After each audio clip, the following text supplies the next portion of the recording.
أعوذ بالله من الشيطان الرجيم بسم الله الرحمن الرحیم۔ آج میں آپ کو علی رضی اللہ تعالیٰ عنہ کے وہ فضائل بتاؤں گا جو کہ مستند ہیں۔ اس کے علاوہ جو شیعہ حضرات علی رضی اللہ تعالیٰ عنہ کے من گھڑت فضائل بیان کرتے رہتے ہیں وہ سب جھوٹے ہیں۔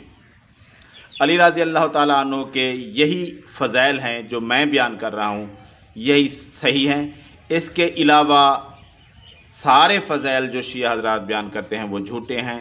یہ سمجھ لیں 99% جو علی رضی اللہ تعالیٰ عنہ کے فضائل بیان ہوئے ہیں وہ سب میں آپ کو بیان کرتا ہوں۔ ہو سکتا ہے 1% رہ گئے ہوں، لیکن تقریباً کوئی فضائل نہیں رہے۔ اور اس کے علاوہ کچھ لوگ سوال کریں گے کہ علی رضی اللہ تعالیٰ عنہ کے فضائل پہلے کیوں بیان کر رہا ہوں، ابو بکر صدیق رضی اللہ تعالیٰ عنہ کے پہلے بیان کرنے چاہیے۔ تو اس کا جواب یہ ہے کہ کیونکہ شیعہ حضرات روزانہ علی رضی اللہ تعالیٰ عنہ کے فضائل اپنی طرف سے بنا کر بیان کرتے ہیں، اس لیے میں نے چاہا کہ پہلے علی رضی اللہ تعالیٰ عنہ کے فضائل بیان کر دیے جائیں کہ یہ مسئلہ زیادہ لوگوں کے لیے مسئلہ بن رہا ہے۔ تو علی رضی اللہ تعالیٰ عنہ کے فضائل میں حدیث کا صرف یہ بتاؤں گا کہ یہ حدیث ہے، نہ حوالہ نہ پوری حدیث، کیونکہ لوگوں نے سنی ہوئی پہلے سے ہیں۔ پہلے نمبر پر یہ حدیث ہے کہ نبی صلی اللہ علیہ وآلہ وسلم نے فرمایا، علی تمہاری مثل میرے ساتھ ایسے ہے جیسے موسیٰ علیہ السلام کی ہارون علیہ السلام کے ساتھ تھی، اور میرے بعد کوئی نبی نہیں ہوگا۔ ایک یہ حدیث۔ دوسری، خیبر میں علم اس شخص کو دیا جائے گا جو اللہ اور اس کے رسول کو محبوب رکھتا ہے اور اللہ اور اس کا رسول اسے محبوب رکھتے ہیں۔ تیسرے نمبر پر ہے حدیث تطہیر۔ نبی صلی اللہ علیہ وآلہ وسلم نے علی رضی اللہ تعالیٰ عنہ کے گھرانے کو ردا میں لیا، اپنی چادر میں، اور کہا کہ اے اللہ یہ میرے اہل بیت ہیں، ان کی بھی تطہیر کر۔ یہ حدیث بھی ثابت ہے۔ ایک حدیث ابو تراب کا لقب نبی صلی اللہ علیہ وآلہ وسلم نے علی رضی اللہ تعالیٰ عنہ کو دیا، یہ بھی ثابت ہے۔ اور مبالغے والی حدیث، مبالغہ تو نہیں ہوا تھا لیکن نبی صلی اللہ علیہ وآلہ وسلم نے علی رضی اللہ تعالیٰ عنہ کے گھرانے کے بارے میں کہا تھا، اے اللہ یہ میرے اہل ہیں، یہ میرے اہل بیت ہے، یہ بھی ثابت ہے۔ اور اس کے علاوہ نبی صلی اللہ علیہ وآلہ وسلم نے فرمایا کہ تم میں سے کچھ لوگ قرآن کی تعویل کے لیے، تفسیر کے لیے لڑیں گے، ان میں سے یہ علی رضی اللہ تعالیٰ عنہ ہیں، یہ ہیں جو کہ ان سے لڑیں گے۔ اور نبی صلی اللہ علیہ وآلہ وسلم کے فرمان کے مطابق علی رضی اللہ تعالیٰ عنہ نے خوارج سے جنگ کی۔ یہ حدیث علی رضی اللہ تعالیٰ عنہ کی فضیلت میں۔ اور اس کے علاوہ نبی صلی اللہ علیہ وآلہ وسلم نے کہا کہ لوگوں کے دروازے مسجد نبوی کی طرف جو کھلتے ہیں بند کر دو، صرف علی کا دروازہ کھلا رہنا دیا جائے۔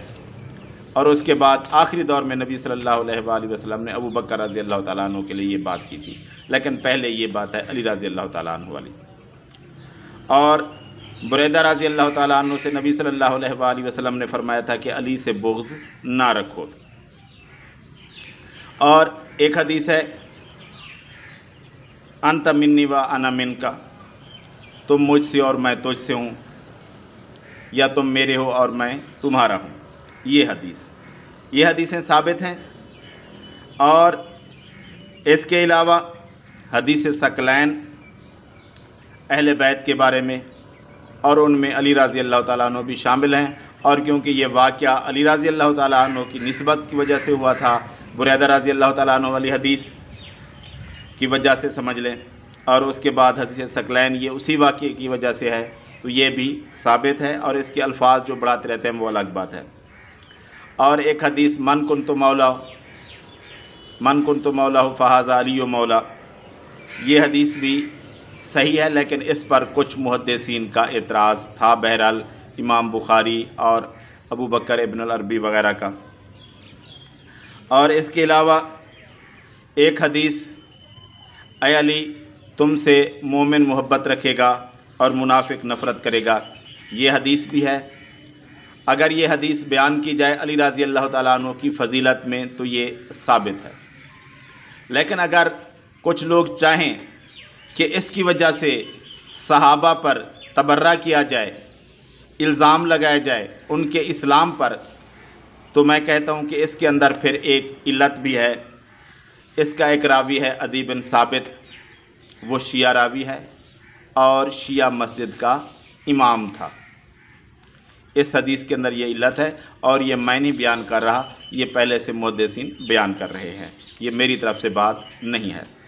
تو یہ حدیث بھی ہے علی رضی اللہ تعالیٰ عنہ کی فضیلت میں، لیکن اس کی وجہ سے آپ یہ نہیں کہہ سکتے کہ باقی سارے صحابہ گئے۔ اور اس سے بڑھ کر یہ حدیث ثابت ہے انصار کے بارے میں کہ انصار سے محبت مومن کرے گا اور ان سے بغض منافق رکھے گا، تو انصار کے پورے قبائل کے بارے میں نبی صلی اللہ علیہ وآلہ وسلم نے یہ بات کی ہے۔